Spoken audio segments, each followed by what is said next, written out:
훈아, 산책할 때는 걸어가는 거야.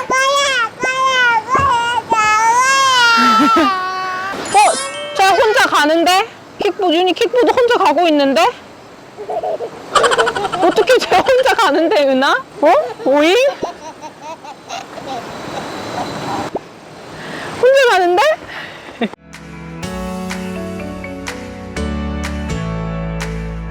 네, 안녕하세요. 이민주 육아상담소 이민주입니다. 벌써 찬바람이 불기 시작하고 옷이 더 두꺼워지기 시작했어요. 내년 3월까지 이제 3, 4개월 남은 시점인데요. 아마 우리 아이들 3월 어린이집 입소 대기 걸어두신 분들이 많을 거예요. 그래서 오늘은 아이가 어린이집에 입소해서 잘 적응하고 또 처음 집단 생활을 시작하는 과정에서 어려움 없이 지내기 위해 입소 전에 가정에서 꼭 가르쳐야 할 5가지를 알려드리도록 하겠습니다. 아직 전반적인 발달이 미숙한 아이들이기 때문에 모든 걸 완벽하게 배우고 훈련해서 짠! 입소를 하는 것은 어려워요. 그렇지만 엄마 아빠 눈에 너무 어린 아기라고 해서 아무것도 가르치지 않고 그냥 입소하게 되면 집이 아닌 기관에서 또 엄마가 아닌 선생님이 1대1이 아닌 다수의 아이들을 보육하는 시스템, 이 집단 생활에 적응하는 것이 결국에는 아이 본인이 가장 힘든 일이 될 수 있어요. 물론 모든 아이들이 첫 기관에 적응하는 것은 굉장히 어렵고 힘든 일입니다. 하지만 기본적인 욕구 표현이나 자기 조절 능력과 올바른 습관 형성만 되어 있어도 적응 과정에서 그 난이도는 확연히 차이가 나게 됩니다. 오히려 배변 훈련이나 언어 발달을 걱정하시는 분들이 많은데 만 1세에서 만 2세 아이들은 기관의 교육 과정 안에 배변 훈련, 즉 기저귀를 떼는 과정과 언어 발달 놀이가 포함되어 있기 때문에 아이 발달 수준을 고려하지 않고 이걸 입소 전에 완벽하게 해내고 보내자라고는 생각하지 않으셔도 됩니다. 자, 그러면 구체적으로 어떤 걸 가르쳐야 하는지 하나씩 자세히 설명드릴게요. 첫 번째는 기본적으로 필요한 몸짓말을 알려주세요. 어린이집에 입소할 때 아이가 자신의 감정이나 의사표현을 정확한 발음으로 말하는 것이 가능하다면 상관없지만 아직 말이 트이지 않았거나 발음이 부정확한 수준이라면 비언어적인 표현법 몇 가지는 꼭 알려주셔야 합니다. 교사가 최대한 아이의 개별 욕구를 파악하기 위해 열심히 관찰하고 상호작용하겠지만 아이 본인이 몸짓말을 사용해 본 경험이나 이 표현 의지가 없다면 결국 원하는 것을 이야기하지 못하고 선생님은 아이 한 명만 오랜 시간 이렇게 집중해서 기다리고 케어하긴 어렵기 때문에 이렇게 지나치게 되는 경우가 많겠죠. 그러면 해소하지 못한 욕구들은 쌓이게 되고 아이가 느끼는 답답함과 이 부정적인 감정은 결국 울음이나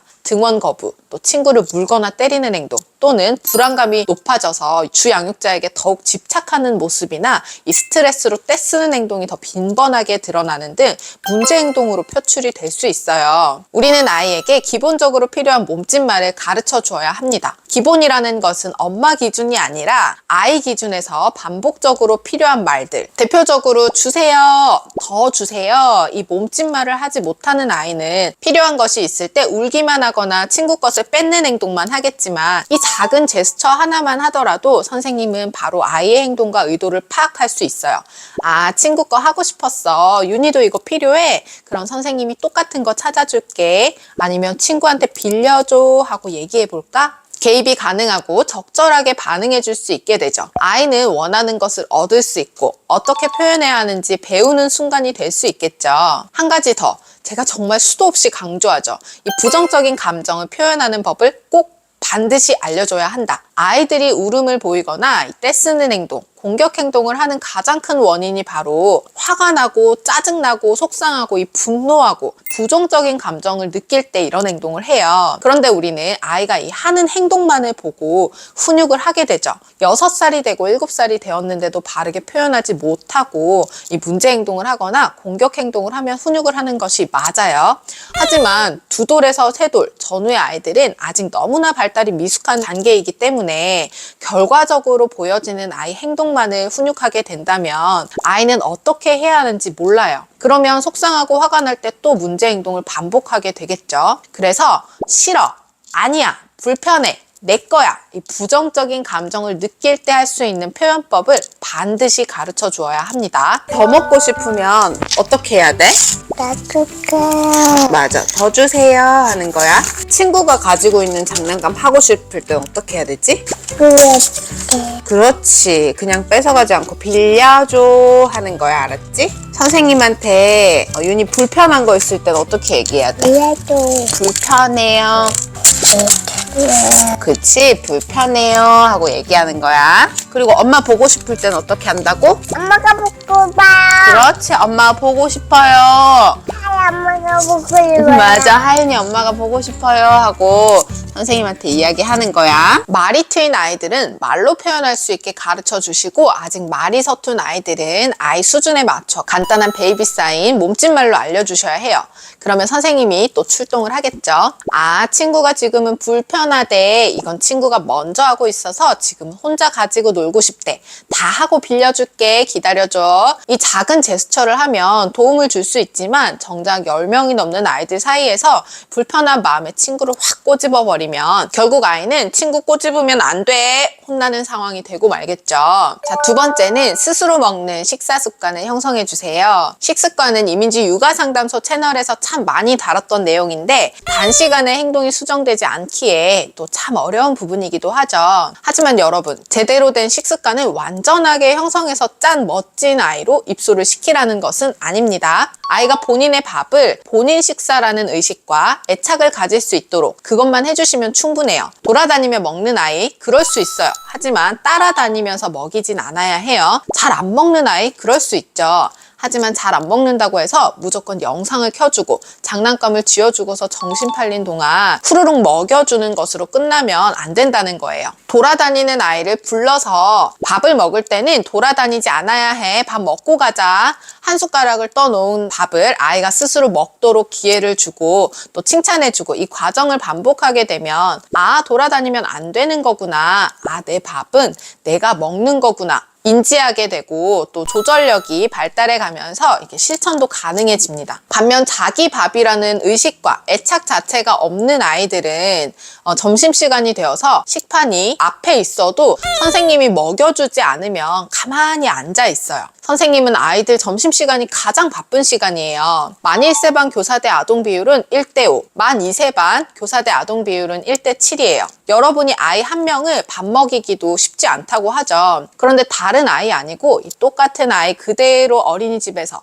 밥을 먹고 있는 상황에 선생님 한 명이 5명에서 7명 아이들 밥을 먹여야 하는 상황이에요. 물론 최선을 다해 도움을 주기는 하지만 정말 10번 중 한 번도 스스로 떠먹지 않는 아이들의 경우 항상 든든하게 배가 차는 식사를 하긴 어렵겠죠. 선생님이 한 숟가락 떠놓고서 유나 한 숟가락 입에 넣어야지, 친구처럼 앙 한번 먹어볼까 라고 지지해 줬을 때 숟가락으로 입에 쏙 넣는 정도 의식과 인지는 할 수 있도록 훈련이 되어야 합니다. 그냥 국에 밥 말아서 후루룩 먹여주거나 밥 안 먹는다고 우유 보충으로 배 채워주시면 이 아이들 어린이집에서 아이 개별에 맞춰 개별 음식으로 그렇게 해주기는 어렵습니다. 꼭 기억하셔요. 완벽한 식습관이 아니라 아예 놓치는 마셔야 해요. 먹이기 힘들수록 또 잘 안 먹는 아이일수록 노력해 주셔야 합니다. 그래야 어린이집에서 한 숟가락이라도 더 먹을 수 있어요. 자, 세 번째는 등을 대고 자는 연습을 해주세요. 두 돌 전후의 아기들을 아직 아기띠로 재우는 경우가 생각보다 꽤 있더라고요. 특히 낮잠 시간은 밤잠 재우는 것보다 어렵기 때문에 더더욱 그런 분들이 많은데 어린이집 입소 예정이라면 누워 자는 연습을 시작하는 것이 좋습니다. 왜냐하면 어린이집 적응 과정에서 가장 난이도가 높은 것이 사실 낮잠이에요. 그래서 낮잠은 보통 며칠간 오전 등원을 해보고 오전 등원 후 점심밥 먹고 하원하는 것까지 잘 적응이 되면 이제 낮잠 적응을 시도합니다. 아이들이 친구, 선생님과 재미있는 놀잇감을 활용해 놀이를 즐길 때보다 불을 끄고 자장가를 켜고 또 조용한 분위기로 전환되었을 때 갑자기 엄마 생각이 훨씬 많이 나고 집에 가고 싶고 또 불안감을 보이는 것은 어찌 보면 당연한 거예요. 그래서 낮잠 적응이 가장 어려운데 그나마 집에서 자는 환경과 습관이 비슷한 아이들은 애착 인형을 끌어안고 선생님이 이렇게 쓰다듬어주고 안심시켜주면 차츰 적응을 해갑니다. 하지만 아기띠로 재워야만 자던 아이들은 이 등을 대고 눕는 연습부터 시작이죠. 집에서도 힘들었던 것을 최고로 힘든 순간 낯선 환경에서 엄마도 아닌 선생님과 그것까지 더해지면 낮잠 적응은 더 어렵고 힘든 시간이 되겠죠. 선생님은 아이의 개인 기질을 수용해주고 최대한 맞춰줄 수 있지만 아기띠로 업어재울 수는 없기에 최소한 등을 대고 잘 수 있는 연습을 해서 입소를 할 수 있도록 하면 좋습니다. 자, 네 번째는 손 잡고 걷는 연습을 해주세요. 아직은 유모차를 타거나 아기띠를 하거나 안고 다니는 경우가 많은 시기입니다. 그러다 보니 아이가 자발적으로 걷는 것도 쉽지 않고 2단 분리, 3단 분리라는 말이 있듯이 엄마 손을 잡고 걷는 것은 더 쉽지가 않아요. 더구나 어린이집 입소 시기가 보통 재접근기 시기와 겹치는 경우가 많아서 더더욱 걷기 연습이 되지 않은 상태로 입소를 하게 되죠. 그런데 이 아이들이 바깥놀이를 갑니다. 선생님 손 잡고 친구 손 잡고 산책도 하죠. 물론 아이 발달에 맞게 시간과 거리를 조절하긴 하지만 걷는 경험이 적은 아이들은 확실히 바깥놀이 시간에 굉장히 힘들어하기도 하고 손 잡는 것 자체를 거부해서 통제가 어렵거나 위험하기도 해요. 그리고 신체 발달도 또래에 비해 미숙한 경우가 많아요. 그렇다고 그 아이들만 아기띠를 하거나 유모차를 태우진 않기 때문에 되도록 걷는 연습을 집에서 즐겁게 경험하고 어린이집 입소를 하면 좋아요. 훈아, 산책할 때는 걸어가는 거야. 왜 안 걸어가? 저 혼자 가는데? 윤이 킥보드 혼자 가고 있는데? 어떻게 쟤 혼자 가는데, 은아? 오잉? 혼자 가는데? 봐봐, 킥보드도 엄마 안아주세요 안 하고 혼자서 걸어가잖아. 그치? 윤희도 씩씩하게 걸어가야지. 마지막 5번째, 기다리는 연습, 자기조절력을 키워주세요. 자기조절력에 대한 영상도 주제로 한번 다뤘던 적이 있어요. 18개월쯤 되어서 표현 언어는 어려워도 수영 언어가 가능하고 또 긍정과 부정의 의미를 이해하고 또 자기 통제가 발달하는 시점이 되면 조금씩 자기조절력을 키워갈 수 있게 아주 쉬운 과제부터 시작해 볼 수 있다고 말씀드렸는데요. 아이들이 어린이집에 가게 되면 어쩔 수 없이 원하는 모든 것을 원하는 대로 다 하거나 또 즉각 얻을 수 없고 기다려야 하는 순간들이 수없이 반복이 됩니다. 친구가 하고 있는 장난감이 하고 싶을 때 잠시 기다려야 하고 또 간식을 먹을 때도 차례를 기다려야 하고 또 바깥놀이를 갈 때 양말을 신거나 또 외투, 신발을 신을 때도 기다려야 해요. 그것이 집단 생활의 기본이기도 하죠. 아직 아기인데 아무리 어린이집에 갔어도 뭘 그렇게까지 가르쳐야 해요 라고 할 수 있지만 교사는 아이와 1대1로 생활할 수 없죠. 어쩔 수 없이 누구야 잠깐만 기다려줘서 고마워 어느 학급에 가더라도 수없이 들리는 말이에요.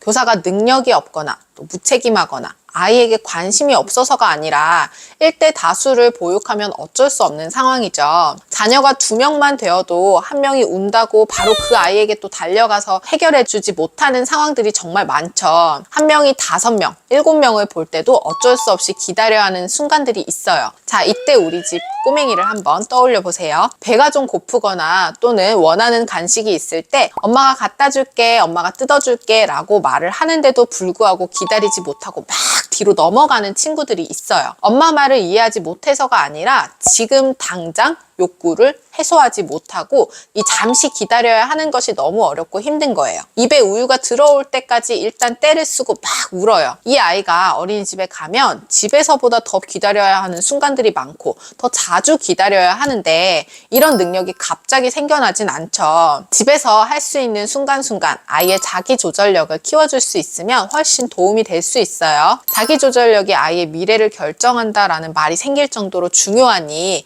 이 영상 꼭 참고해서 실천해 보세요. 자, 이렇게 오늘은 어린이집 입소 전에 아이를 위해 꼭 가르쳐야 하는 것들에 대해 알아보았는데요. 제가 또 교육 현장에 오래 근무를 하기도 했었고 저희 아기가 얼마 전에 어린이집 입소를 해서 적응 과정을 거쳤기 때문에 다른 누구도 아닌 정말 아이를 위해서 최소한 이것만은 일관되게 좀 알려주면 아이가 첫 사회생활을 하고 또 첫 집단 생활을 하는데 그나마 덜 힘들고 덜 상처받을 수 있겠다라는 생각이 듭니다. 이번 영상도 도움되셨으면 좋겠고 구독과 알림 설정 잊지 마시고 이번 주 육아도 파이팅 하시고 다음 시간에 또 만나요. 안녕.